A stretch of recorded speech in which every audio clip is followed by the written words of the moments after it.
It's a very great pleasure to be with you this evening, and I'd like to start by thanking President Aiken and the Center for the very kind invitation to give this lecture this evening. I consider it a great honor to be here, and to thank Ken and Emily Harrison for all of the logistical work they did in setting it up. And thanks, too, for allowing me to bring my wife with me. It's always much more pleasant to travel with company.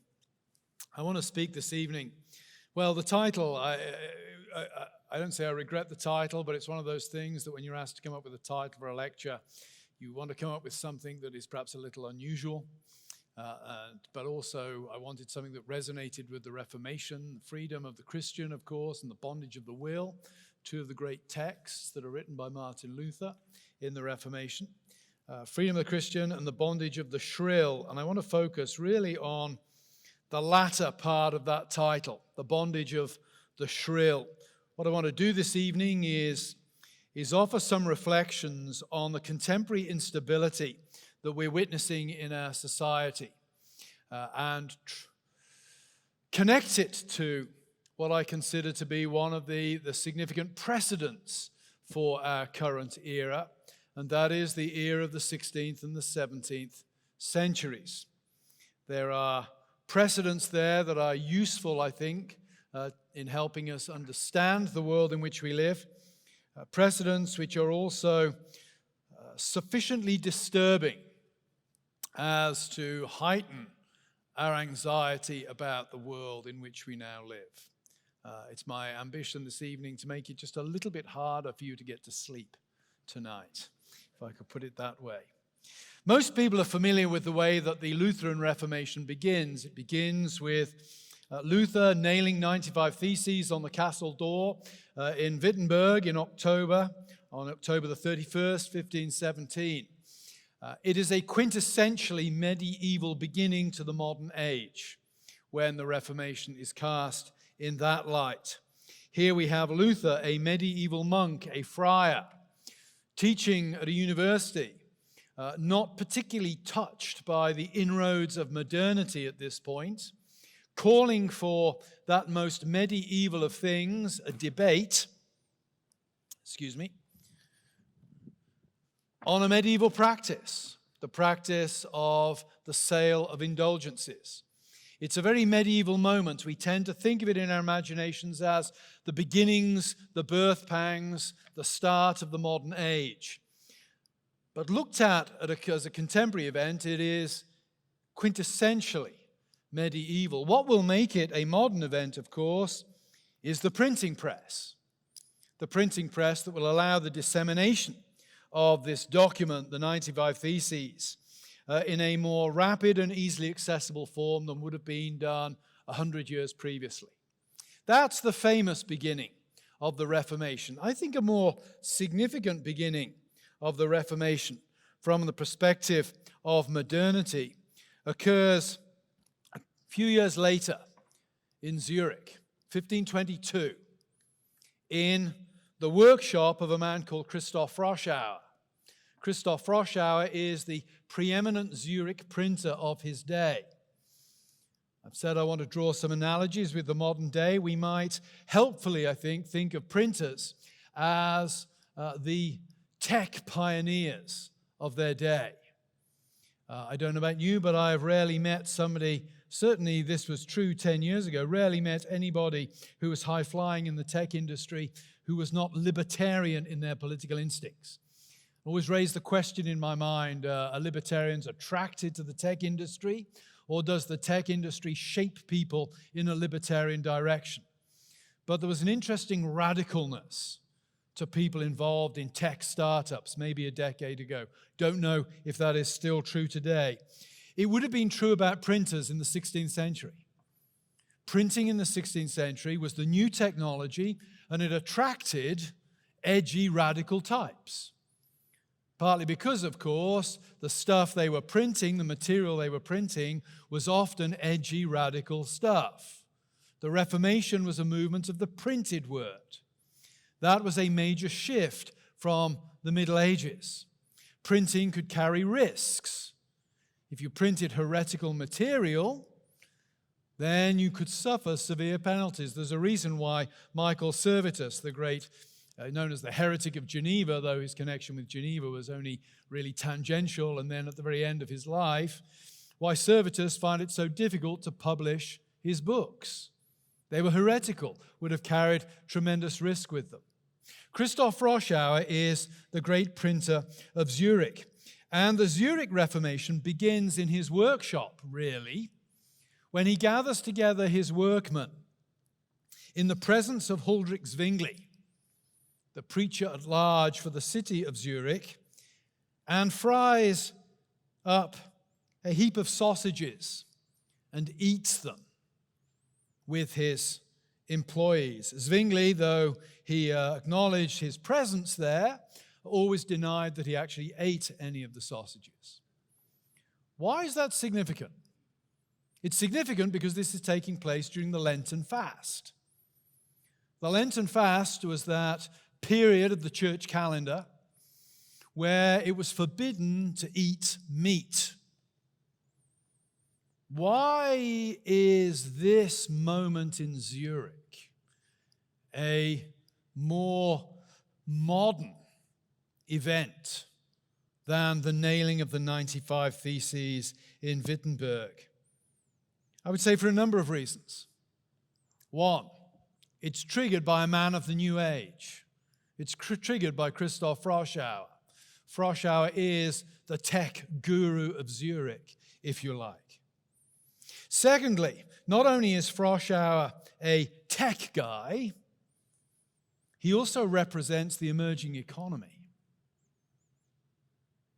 Froschauer's business depends upon, we might say, production and trade, as opposed to the traditional European economy of growing things, agrarianism, agriculture. Froschauer is also pointing towards a new rhythm of work. When you think about the Middle Ages, the rhythm of work was very much tied to the rhythm of the seasons.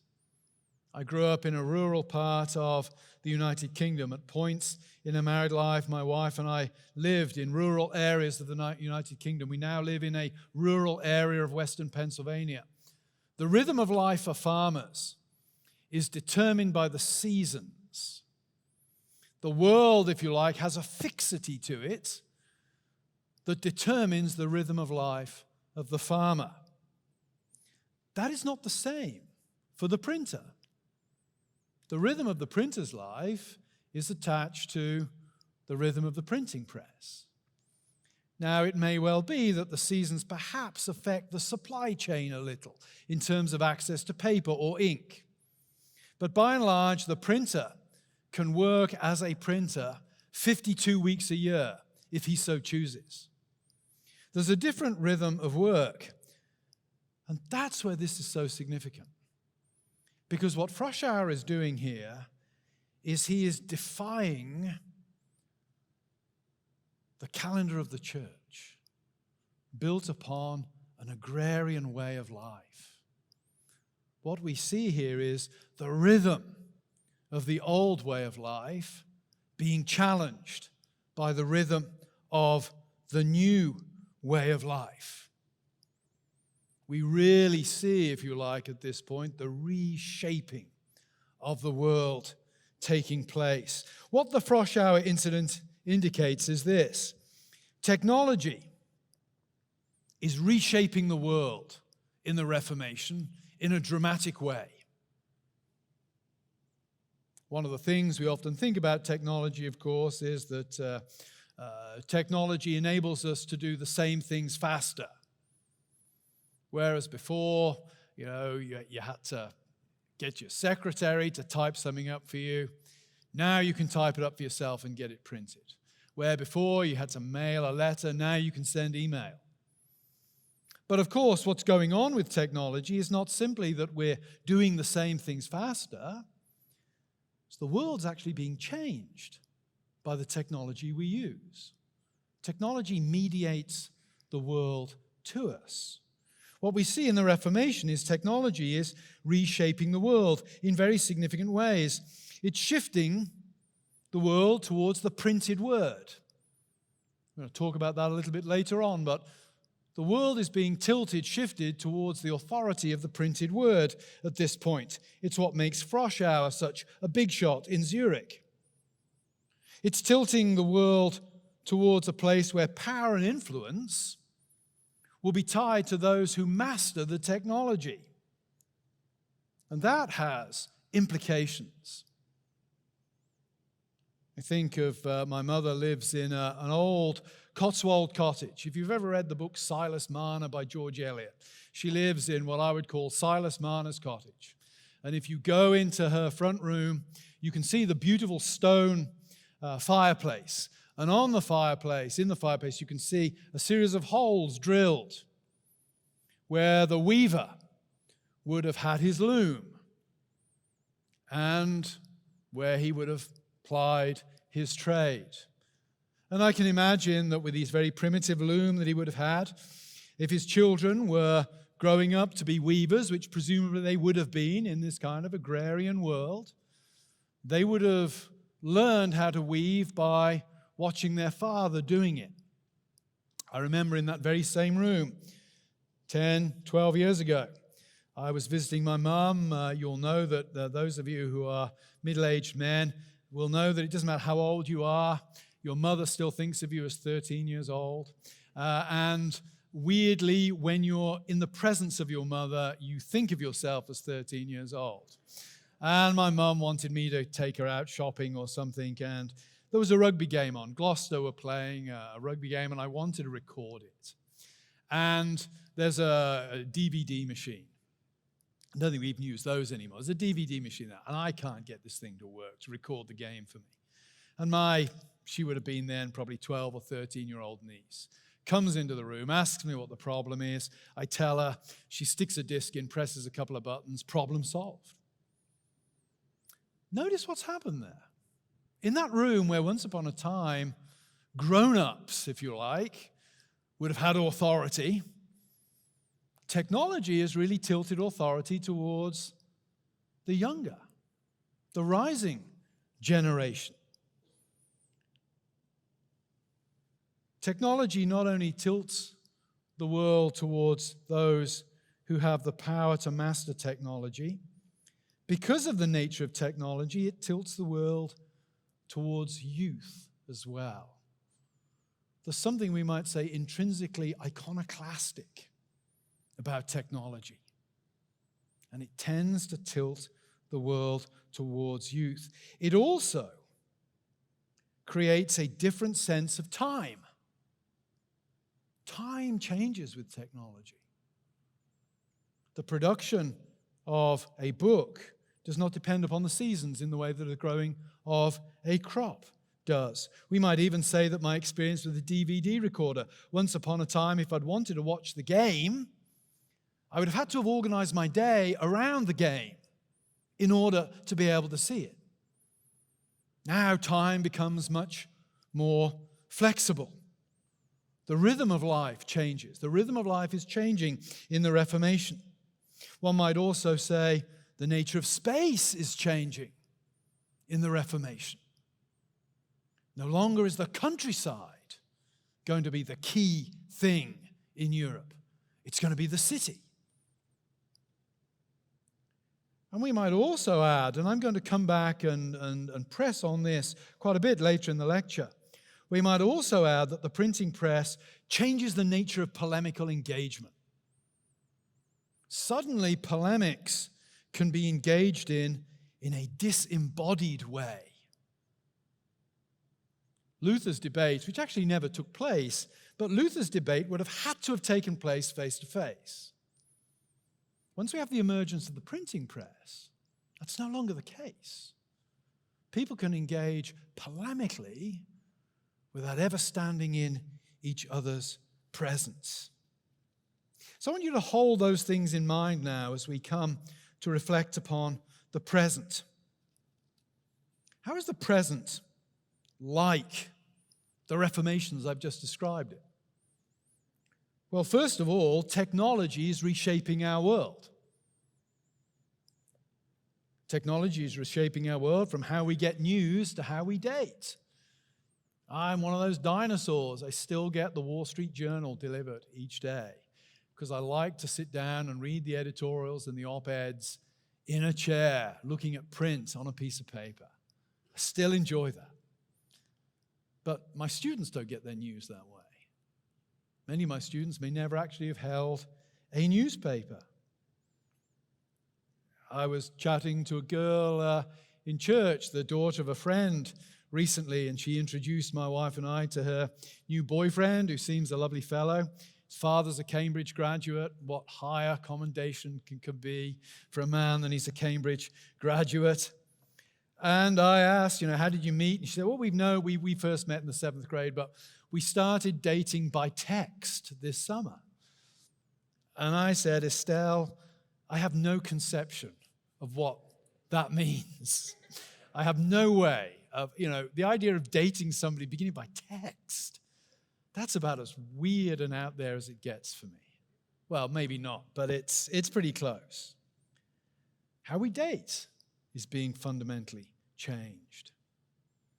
Like the printing press, technology, particularly social media, has brought great freedoms for Christians that we didn't have before. Think about the freedom that the printing press brings in the Reformation, that it becomes plausible. It doesn't become a practical reality, but it becomes plausible that sooner or later every Christian will have access to the Bible in a way that they might never have had before.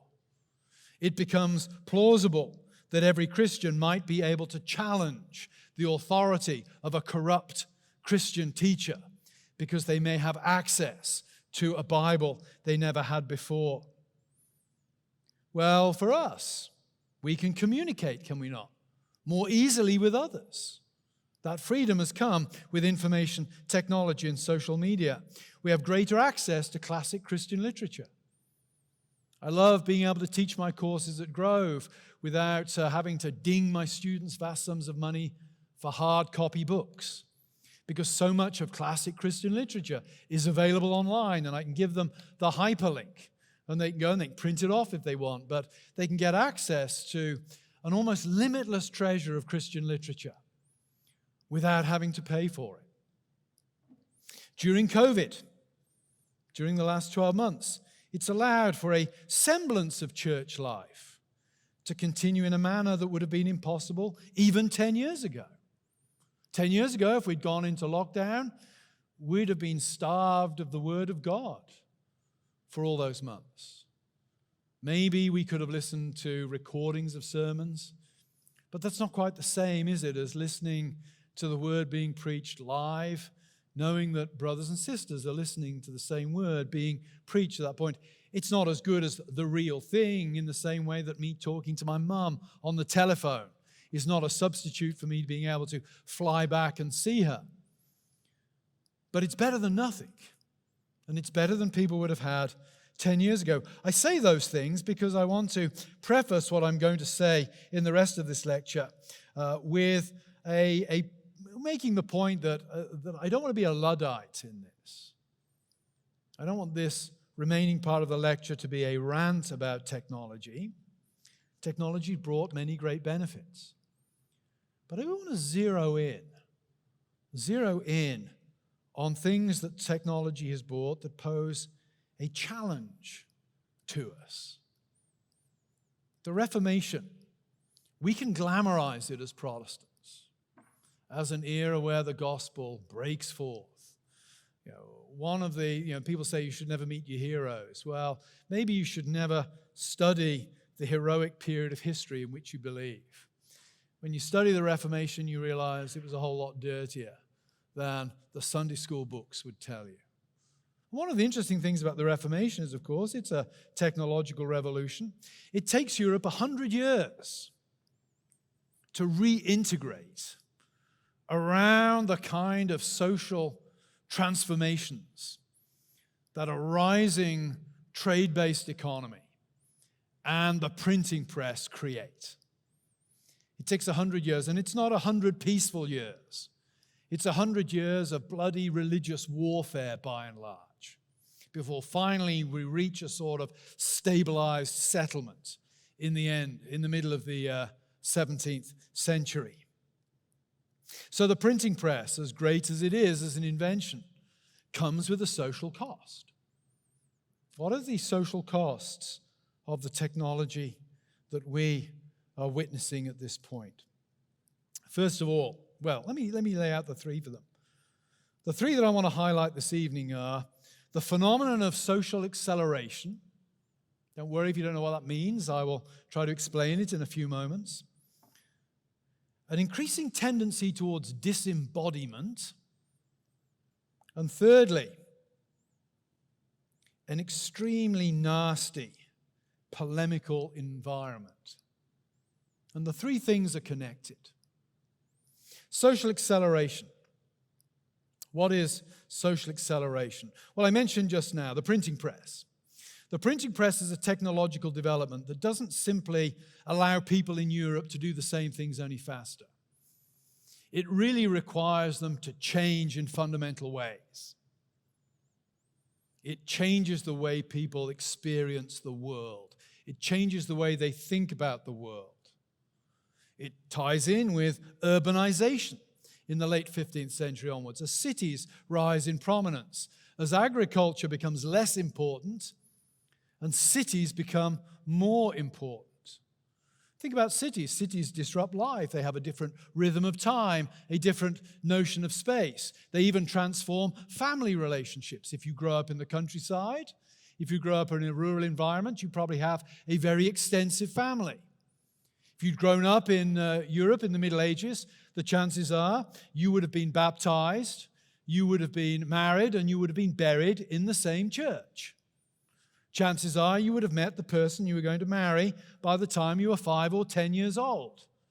Chances are you would have had a vast and elaborate family structure. First, second, and third cousins. My wife comes from a very rural context, an island off the west coast of Scotland. I learned very on when visiting her, never insult anybody in the island, even if they're not present, because somebody in the room will be related to them and will know that they're related to them. You move to cities, families get smaller. Support networks get smaller. The way you think about the world and your place in it fundamentally changes. And it takes, I say, 100 years for Europe to really adapt to these changes. Now, think about technology today.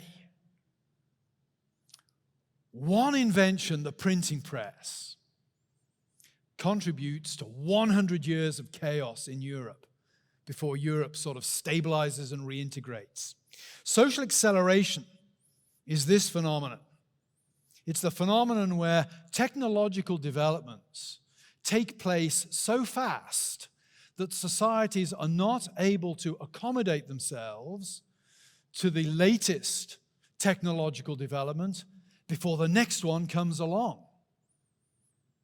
Do you have that feeling that the world is constantly running away from you? You just can't keep up with technological developments. You can't keep up with the speed of change. That's social acceleration. And that's because you've not been able to come to terms with the DVD machine before you have live streaming. You've not been able to come to terms with the work software you were being trained for last year before the new platform is introduced this year. You've not been able to adapt yourself to the old flip phone before the smartphone comes along. And so it goes on.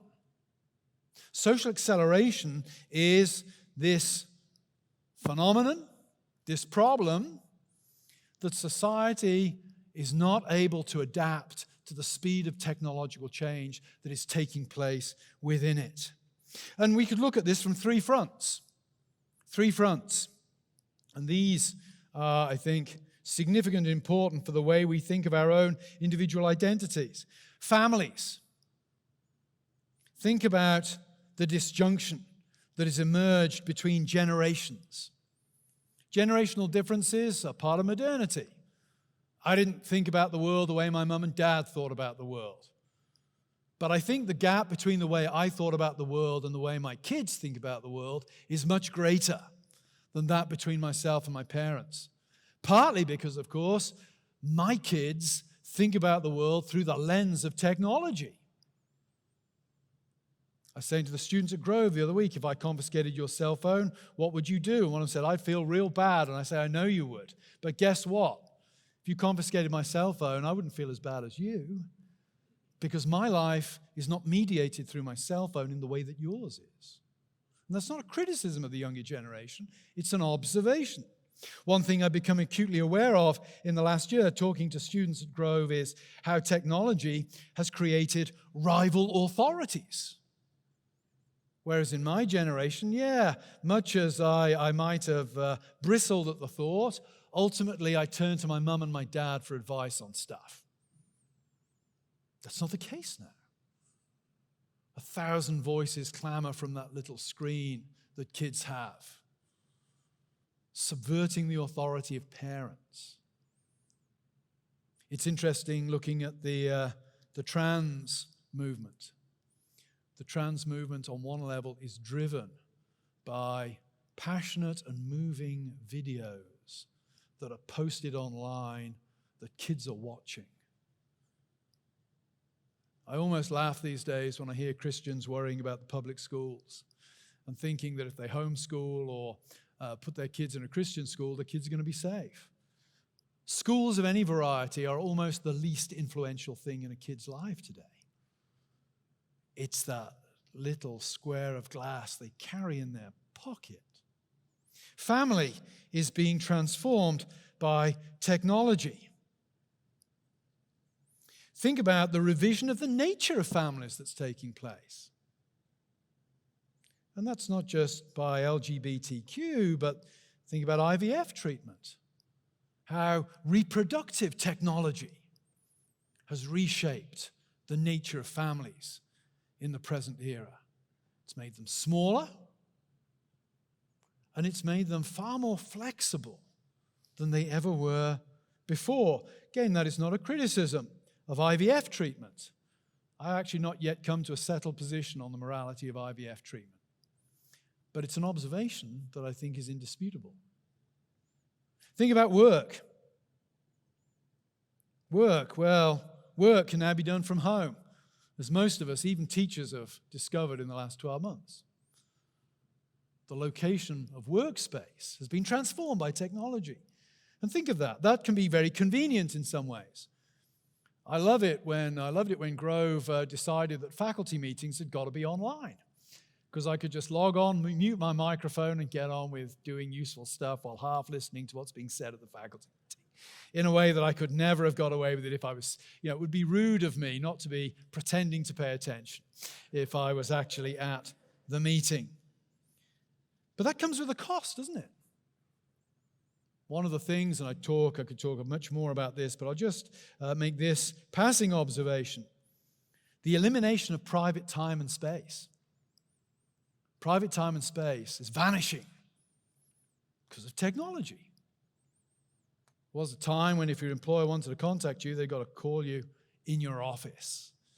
Now they can text you anytime, day or night. There was a time when you could do and say things in private that weren't considered to be significant for your employability. Now everything is public. Technology has shattered the distinction between private time and space and public time and space. It shattered the distinction between the sphere of work and the sphere of personal life. And of course, speed. Perhaps some professions have been affected by this more than others, but the sheer speed at which we're able to communicate has transformed the nature of many jobs. Think of the nation. Thirdly, think of how technology has changed the nation. I mentioned this afternoon the 1619 project. I don't want to make any comment on the virtues or the vices of the 1619 project. Its very existence interests me. That we now have in America confusion or a challenge to the dominant story of national origins. How has that come about?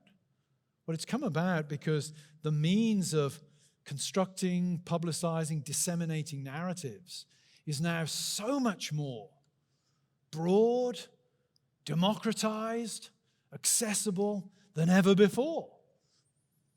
The very nature of what it means to have a national identity has been challenged because of the multitude of narratives that can now exist out there.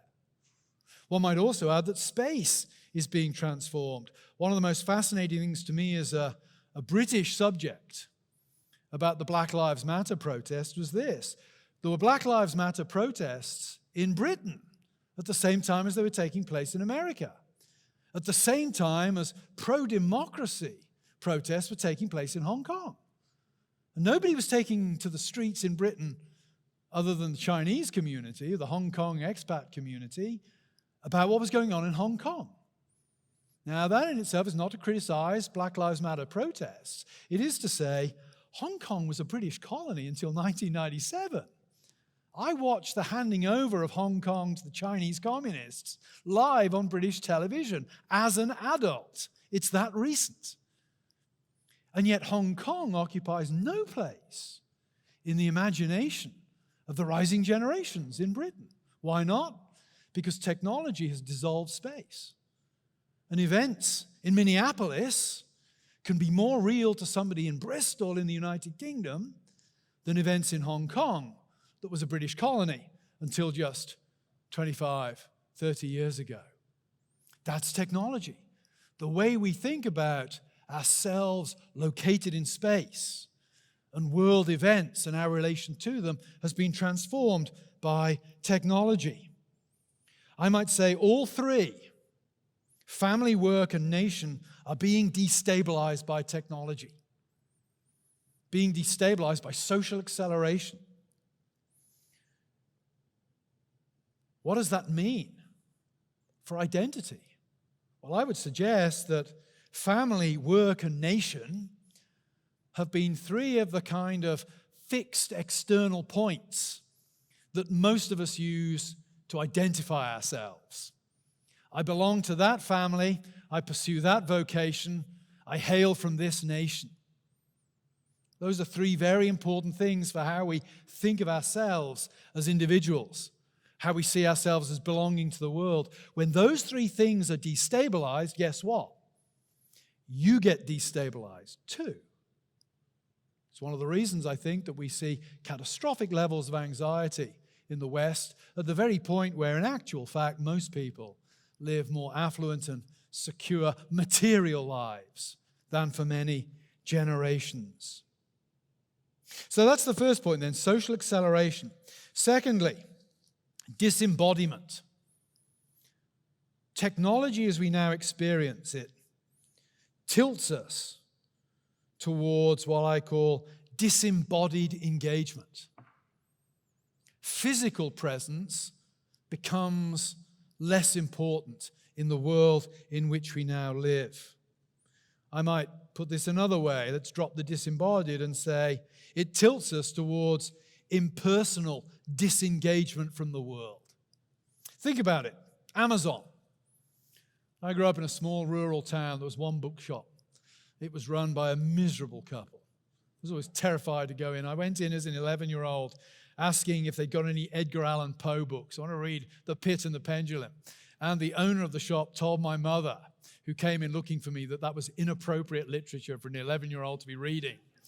Thankfully, my mother was of a more open, liberal, literate mindset and bought the book for me on the spot, I think, in order to spite this woman. But I do remember it was a small bookshop, and if ever I came across a book, and I remember the one that I really wanted was Rise and Fall of the Third Reich by William Shirer. Like all 11-year-old boys in the 80s, I want to read about Hitler. Actually, I was 13 by the time we hit the 80s. By all 11-year-olds in the late 70s, I wanted to read about Hitler. Well, I had to go in, I had to place an order, and I had to wait 5 or 6 weeks for it to arrive. The great thing about Amazon, if I'd had Amazon as a kid, the books I could have read. The books I could have read. Amazon's great from that perspective, but then think about it. The sinister side of Amazon is now emerging. Had a friend today contact me and say he's been trying to get a book that provides statistics on the persecutions of ethnic minorities in China. And Amazon tell him that the book is unavailable. It isn't unavailable. Amazon won't stock it because Amazon's up to its earlobes in China. Can't afford to alienate the Chinese. But also, don't just think about the censorship. Think about going to the bookstore. The serendipity of looking along the bookshelves and spotting that book. Not driven by an algorithm, but just that book that's there, that catches your attention. Think about the engagement with assistants, not the unfortunate engagements I had as a kid, but the engagements of being in a shop, chatting to other human beings. Think about the random connections one makes when one's in a real store, rubbing shoulders with real people. The more we shop online, the more disengaged we are from the strangers around us. The less they're people, then the more they are, to use Descartes' terms, the more they come across as automata, that we simply look at as spectators on a screen. Think of Uber. There was a time when you had to hail or call a taxi. You had to tell the driver where you wanted to go. You had to pay the fare. You now don't have to have any human engagement when you hail an Uber. It's all done by the computer for you. You don't have to speak to the guy or the girl who's driving you. Where out-of-town malls once gutted town centers, now they too look like bastions of real human interaction compared to that has replaced them. Think about music. I say to the students, it's a strange thing, isn't it? 150 years ago, if you wanted to experience music, you'd either got to produce it yourself or you've got to be with a group of other people listening to it. Music, which was really the quintessential communal experience for human beings, has become an individual phenomenon. When I sit on a plane, I'm always amazed. I'm not a social person on a plane. I don't want to talk to anybody. I want to read a book. I want to look out the window. But I'm always amazed at the number of people who get on a plane, they put the headphones on. Yeah, and it's a disengaged experience, isn't it? This is not a Jeremiad, it's merely an observation. No, I tell a lie. It's a bit of a Jeremiad. It is a bit of a Jeremiad, but it's more of an observation. The technological way of life tends towards disembodiment and isolation.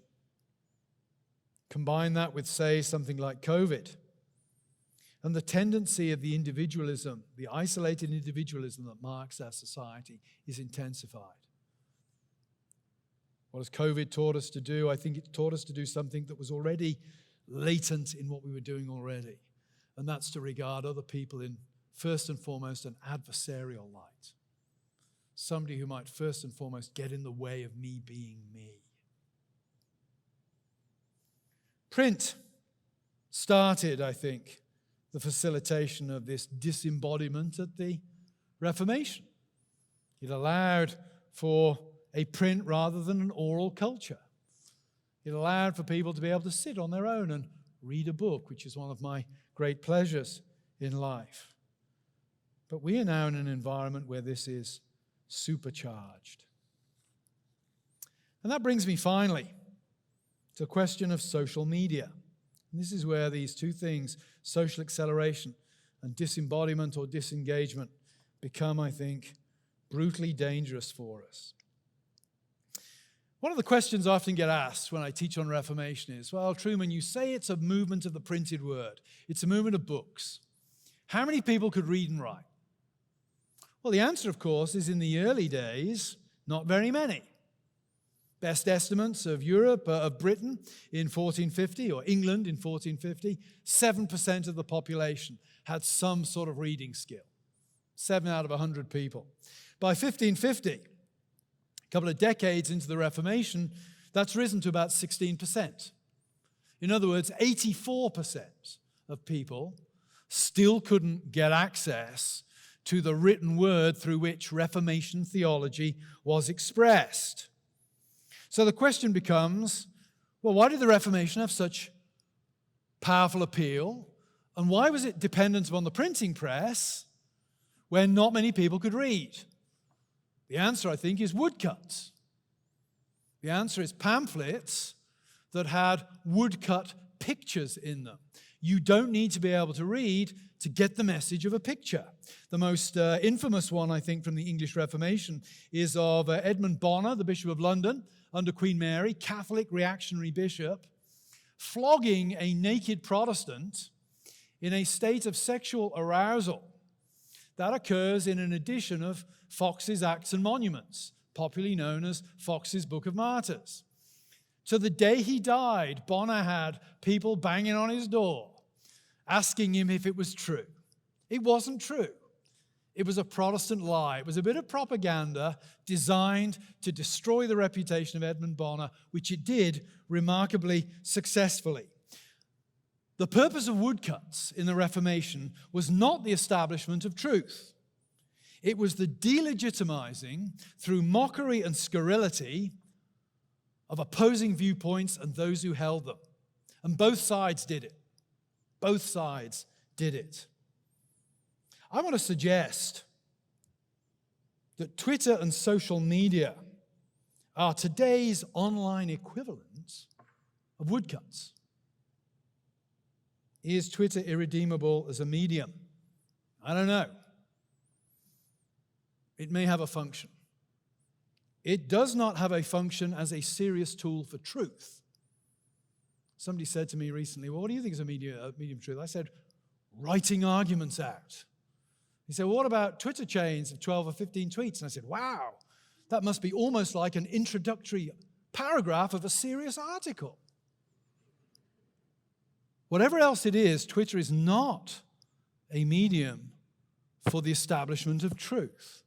There's a very interesting online article by the excellent Catholic philosopher D.C. Schindler entitled simply, Social Media is Hate Speech. It's well worth reading. It's on the Humanum Review website. You get it free online. If I had my way, only 4 people would be allowed to tweet in the history of the world. 3 of them died before it was invented. Martin Luther, because he was great at one-liners. Friedrich Nietzsche, because he was great at one-liners. Oscar Wilde, because he was great at one-liners. And I think Karen Swallow Pryor, because she's pretty good at one-liners too. So I'll allow the 4. It used to be just the 3, but I've unanimously elected Karen to the pantheon of the 4 tweeters who are legitimate. It's not a serious tool for truth. I've taken a lot of hammering on Twitter myself over the years. I have never seen a Twitter criticism that I considered worthy of a response, because Twitter doesn't make substantial criticisms. What Twitter does is 2 things. It seeks to destroy opponents by wisecracking mockery and shrill nastiness, and it seeks to promote the person who is doing it. To quote the critical theorist Theodor Adorno, it displays its culture as advertising. It displays its culture as advertising. To which we might add, the product being advertised is the tweeter, and the method of advertising is the damning of alternative products, otherwise known as human beings. Adorno also says this, the much lauded play acting of modern artists, their exhibitionism is the gesture whereby they put themselves on the market.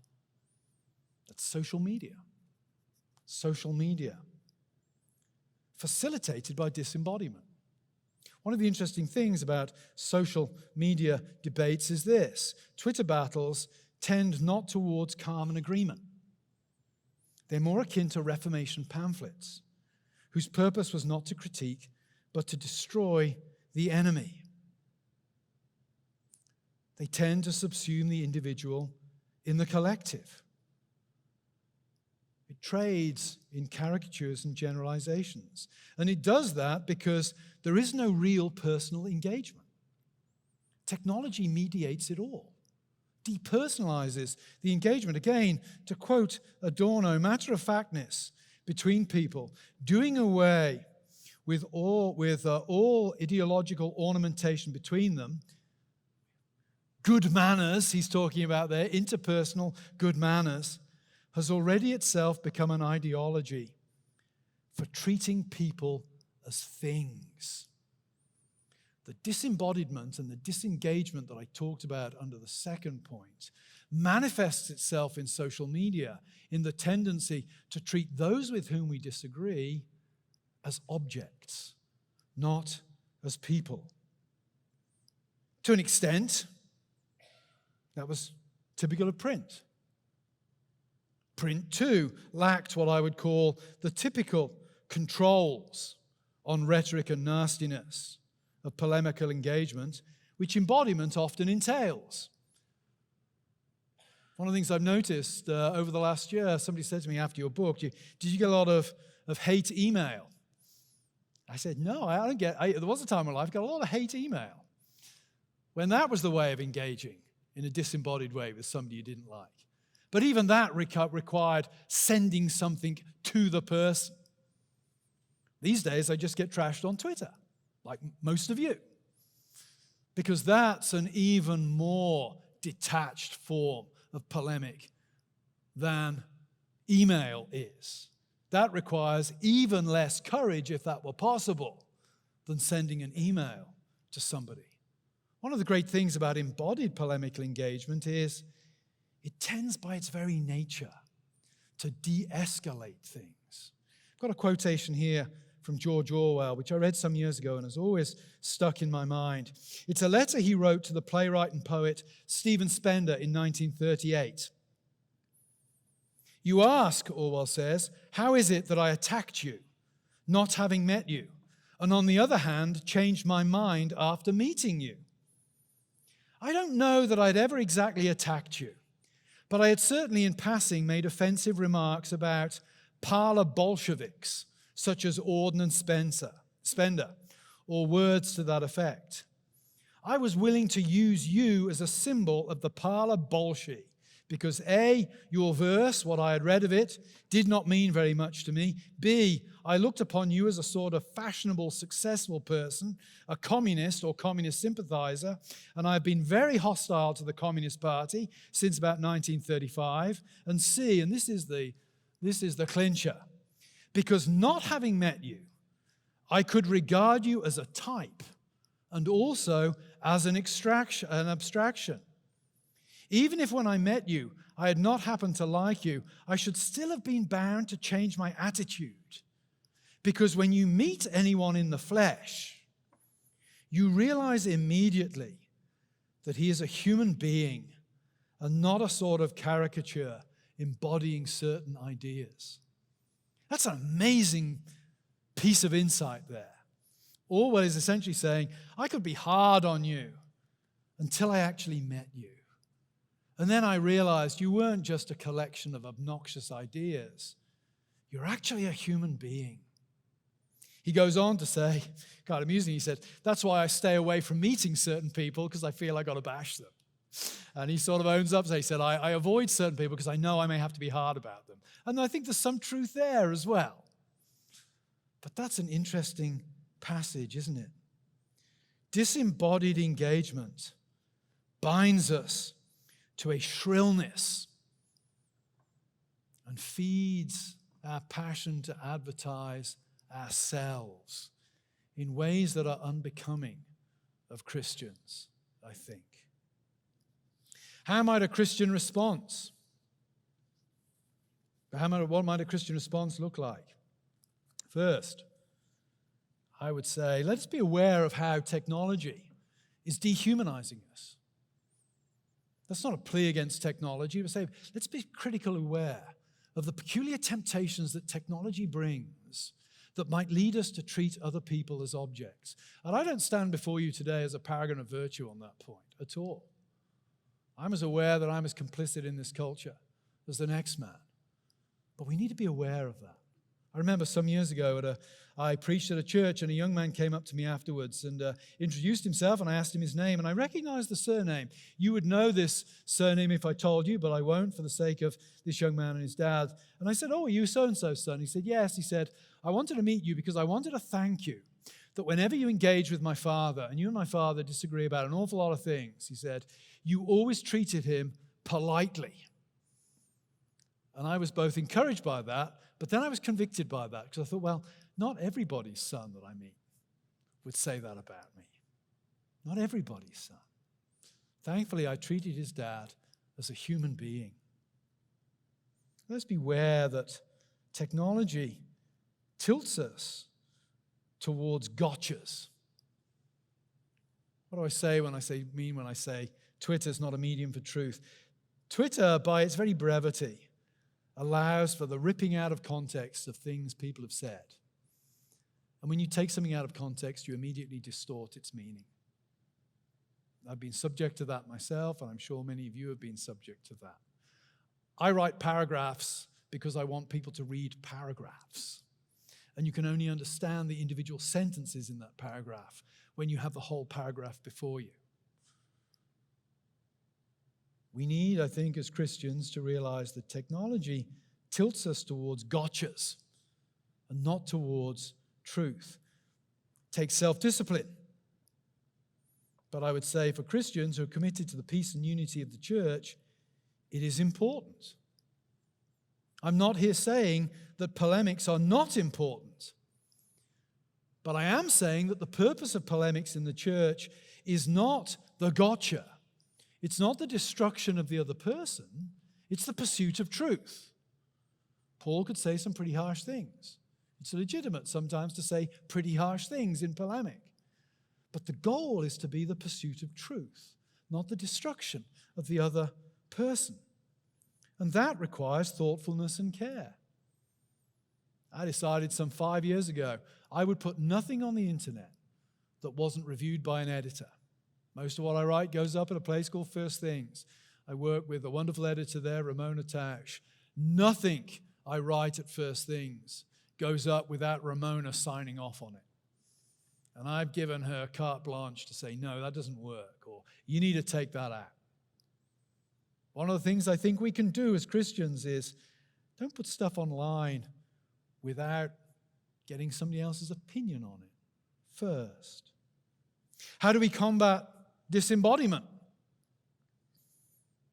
I think refocusing on the local. I was a pastor for some years in Philly while I was a professor, and we had congregants who did social media and occasionally got into trouble on social media.